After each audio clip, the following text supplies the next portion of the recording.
রাতের ঠিক 12:45 পাটনা জাংশনে বৃষ্টির মোটা ফোঁটা আর প্ল্যাটফর্মে নিস্তব্ধতাই বাকি ছিল। একটা দেয়াল যেন ঠান্ডা শ্বাস ছাড়ছিল, আর হাওয়ায় এক অদ্ভুত ব্যাপার ছিল। বৃষ্টিতে ভিজে যাওয়া নাতাশা ব্যাগ কাঁধে নিয়ে প্ল্যাটফর্মে দাঁড়িয়েছিল। ওর চেহারায় হালকা ক্লান্তি আর চোখে তাড়াতাড়ি ট্রেন ধরার তাড়াহুড়ো ছিল। নাতাশা, স্টেশন পৌঁছে গেছিস তো? রাস্তায় খুব বৃষ্টি হচ্ছে। হ্যাঁ মা, পৌঁছে গেছি। পাটনা এক্সপ্রেস আসতেই চলেছে, তুমি চিন্তা করো না। আচ্ছা শোন, ওখানে কারোর সাথে বেশি কথা বলিস না। আজকে স্টেশনের ব্যাপারে এক অদ্ভুত খবর শুনেছি। ও মা, ডোন্ট স্টার্ট। এখন আমি আর বাচ্চা নই। মায়ের আওয়াজে হালকা চিন্তা বোঝা যাচ্ছিল, কিন্তু নাতাশার আওয়াজে সেই ইগনোরেন্স ছিল। নাতাশা কল কাট করলো আর সামনের এক চায়ের স্টলে এগোলো। বৃষ্টির ফোঁটা এখন বেড়ে গেছিল। প্ল্যাটফর্মের ঘড়িতে 12:45 বাকি। এখন এক জোরে সিটি আওয়াজ হাওয়ায় শোনা গেল। পাটনা এক্সপ্রেস নিজে কম আলোতে প্ল্যাটফর্মে আস্তে আস্তে ঢুকলো। বৃষ্টির ফোঁটা কাচের সাথে লেগে পড়ে যাচ্ছিল। লাউড স্পিকারে অ্যানাউন্সমেন্ট হলো, attention please, train number 1226 Patna express ready to depart from platform number 9. Oh my God, আমি তো ভাবলাম 2 মিনিট তো দাঁড়াবে। ও ভেজা মাটিতে পিছলাতে দৌড়াতে লাগলো। ট্রেন আসতে চলছিল আর প্ল্যাটফর্মের লাইট টিমটিম করছিল। বৃষ্টি, অন্ধকার আর তাড়াহুড়ো, এই তিনজনের মেল সব সময় মানুষকে সেখানে পৌঁছায় যেখানে তার যাওয়া কখনোই উচিত নয়। নাতাশা দৌড়াতে লাগলো, আর যেই ট্রেনের বেগ বেড়ে গেল, ও এক ঝটকায় দরজা ধরলো আর কোনোভাবে কোচ নাম্বার 13-তে ঢুকে গেল। ভেতরে নীল লাইট টিমটিম করছিল। কোচ নাম্বার 13-র ভেতরে নিস্তব্ধতা ছিল। রেলের আওয়াজ কত দূরে ছিল, আর হাওয়ার মধ্যে এমন ঠান্ডা ছিল যেন কোনো বন্ধ ঘরের মধ্যে কেউ মৃত্যু ছেড়েছে। রিয়া আস্তে আস্তে একটা সিটে গিয়ে বসলো। আশেপাশে 3-4 জন যাত্রী ছিল, কিন্তু কারোর মুখে কোনো অভিব্যক্তি ছিল না। সবার শরীর সেখানে ছিল, কিন্তু মনে হচ্ছে যেন আত্মা কোথাও চলে গেছে। এত শান্ত কেন এই ডাব্বা? রিয়ার খুব তেষ্টা পেল। ও ব্যাগ থেকে বোতল বার করলো, যেটা পুরোপুরি খালি ছিল। ও মাই গড, জল তো একদম শেষ। রিয়া উঠে দাঁড়ালো, চারপাশে দেখতে লাগলো। যাত্রী সেরমই বসেছিল, নিশ্চল, ঠান্ডা, যেন শ্বাস নিতে ভুলে গেছে। রিয়া চুপচাপ উঠে ওয়াশরুমের দিকে গেল, কিন্তু ভেতরে যেতেই এক তীব্র দুর্গন্ধ রিয়ার নাকে এলো। উফ, এই আবার কিরম গন্ধ! ও নাক বন্ধ করে ওয়াশ বেসিনের কাছে গিয়ে কল ঘোরাতে লাগলো। কিছু সেকেন্ডের জন্য কল থেকে কিচ্ছু বেরোলো না। তারপর হঠাৎ লাল রঙের গাঢ় তরল বেরোতে লাগলো। ও নিচে দেখলো, তো জল নয়, রক্ত বেরোচ্ছিল, আর নলের ভেতরে কিছু জ্বলে যাওয়া মাংসের টুকরো আটকে ছিল। এটা কি? ওর চিৎকার ট্রেনে শোনা গেল। সেই সময় পেছন থেকে আওয়াজ এলো, দরজায় এক মহিলা দাঁড়িয়েছিল। কি হলো, তুমি চিৎকার করছো কেন? রিয়া কাঁপা কাঁপা গলায় ওয়াশ বেসিনের দিকে ইশারা করলো, কিন্তু ওখানে আর কিচ্ছু ছিল না। জল পরিষ্কার বইছিল। রিয়া আবার নিজের সিটে এসে বসলো আর মোবাইল বার করলো, কিন্তু স্ক্রিন ব্ল্যাঙ্ক ছিল, ব্যাটারি 0%। সামনে সেই মহিলা বসেছিল। এখন তার নজর শুধু রিয়ার দিকেই ছিল। আপনার বিশ্বাস হবে না, ওখানে ওয়াশ বেসিনে রক্ত বেরোচ্ছিল। মহিলা কিচ্ছু বলল না, শুধু হাসলো। ট্রেন নিজের মতো চলছিল। রিয়ার চোখে যেন ঘুম চলে এলো। ধীরে ধীরে ওর চোখ বন্ধ হয়ে গেল। সেই সময় একটা আওয়াজ এলো, টিকিটটা দেখি ম্যাডাম। রিয়া ঝটকায় চোখ খুললো আর পার্স থেকে টিকিট বার করলো। যেই ওপরে দেখলো, টিটির চেহারা দেখে ওর রক্ত জমে গেল। ওর চেহারা অর্ধেক জ্বলে গেছিল, ত্বক থেকে মাংস ঝুলছিল আর চোখ লাল ছিল। ও আস্তে আস্তে হাসলো। আপনার টিকিটটা অসম্পূর্ণ। তখনই ওর চোখ আবার খুললো। ও আবার সেই সিটেই ছিল। বাইরে বৃষ্টি হচ্ছিল, আর ট্রেন এখনো চলছিল। ও কাঁপতে কাঁপতে চারপাশ দেখলো, সবাই ওখানেই ছিল। সেই নিস্তব্ধতা, সেই লোকেরাই, বাইরে সেই লাইনই যেটা কিছুতেই শেষ হচ্ছিল না। রিয়া আস্তে আস্তে উঠলো। ও চারপাশটা দেখলো। কোচের ভেতরে এমন একটা নিস্তব্ধতা ছিল যেটা সাধারণ ছিল না। মনে হচ্ছিল যেন অনেক দিন ধরে বন্ধ হওয়া, যেন এখানে আটকে ছিল। প্রত্যেক সিটে যাত্রী বসেছিল, কিন্তু ওদের মধ্যে কোনো চঞ্চলতা ছিল না। ওদের চেহারা ঝুঁকে ছিল, আর চেহারার মধ্যে একটা নিস্তেজ ছিল, যেন ওরা জীবিত হয়েও জীবন ছিল না। বাইরে খুব বৃষ্টি হচ্ছিল। হাওয়ার এক ঝটকা ওর চুল উড়িয়ে দিল, আর ঠান্ডা হাড় অবধি পৌঁছালো। ও জানলা বন্ধ করে দিল আর ব্যাগ খুলে মোবাইল বার করলো, কিন্তু স্ক্রিনে কোনো নেটওয়ার্ক ছিল না। নেটওয়ার্কও নেই। ও পুরনো ছবি দেখতে লাগলো। তখনই ওর পাশ থেকে একটা আওয়াজ শোনা গেল। এই যে মা, তোমার কাছে কি সামান্য না, একটু জল পাওয়া জল তো যাবে? শেষ হয়ে গেছে। কিন্তু পর মুহূর্তে ওর মনে হলো ও যা কিছু প্রথমে দেখেছিল সেটা স্বপ্ন ছিল। ও ব্যাগে হাত দিল। বোতল সত্যি রাখা ছিল। ও সেই বোতলটা বুড়ো লোককে দিয়ে দিল। যেই ওটা ওর হাতে পৌঁছালো, রিয়ার রক্ত জমে গেল। বুড়োর চেহারা অর্ধেক জ্বলে গেছিল, ত্বক জ্বলে গেছিল আর ঝুলসে গেছিল। ওর চোখ রক্তের মতো লাল হয়ে গেছিল। আচ্ছা, তোমার কাছে কি সামান্য একটু জল আছে মা? দূরে সরে যাও, দূরে সরে যাও। ও বোতল ছেড়ে পেছনের দিকে সরে দৌড়াতে লাগলো। কোচে বসে সব যাত্রীরা খুব অদ্ভুত আন্দাজে ওর দিকে তাকালো। ওদের সবার চোখ একদিকে রিয়াকে দেখছিল। ওরা এক এক করে ভয়ানক আন্দাজে হাসতে লাগলো। কিন্তু রিয়া সেই কম্পার্টমেন্ট থেকে বাইরে বেরোনোর জন্য দৌড়াতে লাগলো।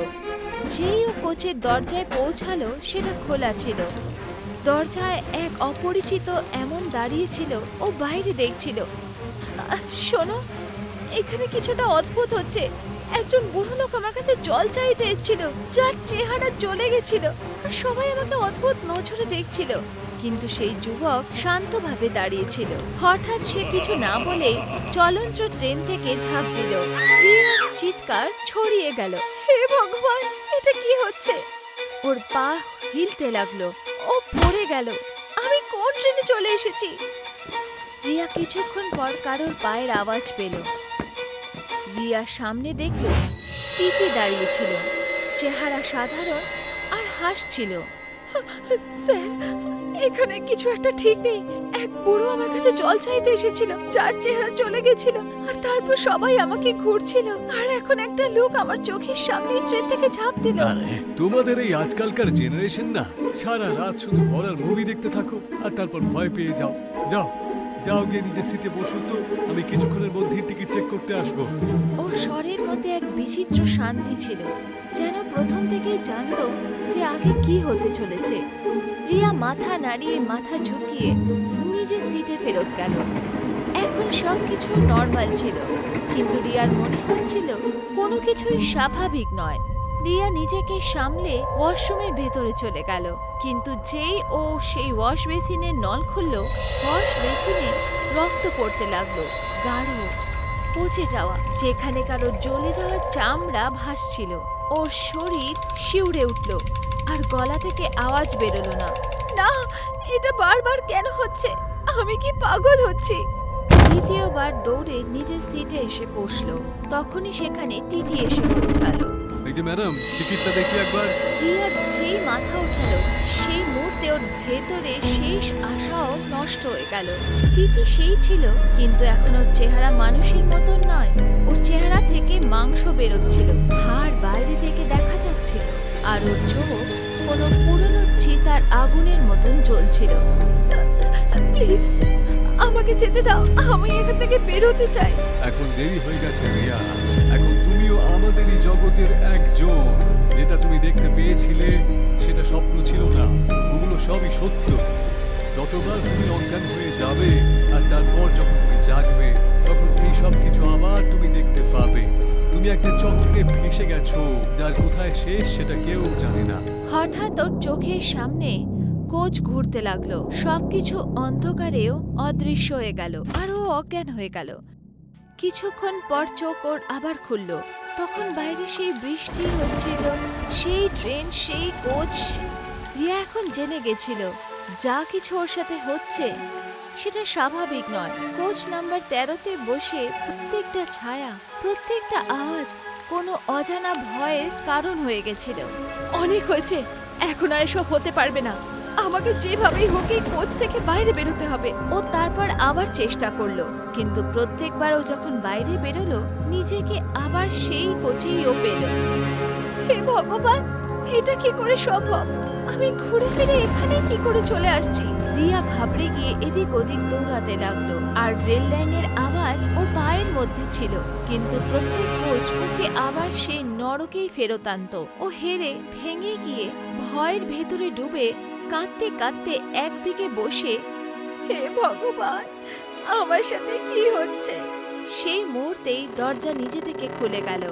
বাইরে সেই অন্ধকারই ছিল। সেই অন্ধকারে সেই যুবকই দাঁড়িয়েছিল যে কিছুক্ষণ আগে ওর চোখের সামনে ট্রেন থেকে ঝাঁপ দিয়েছিল।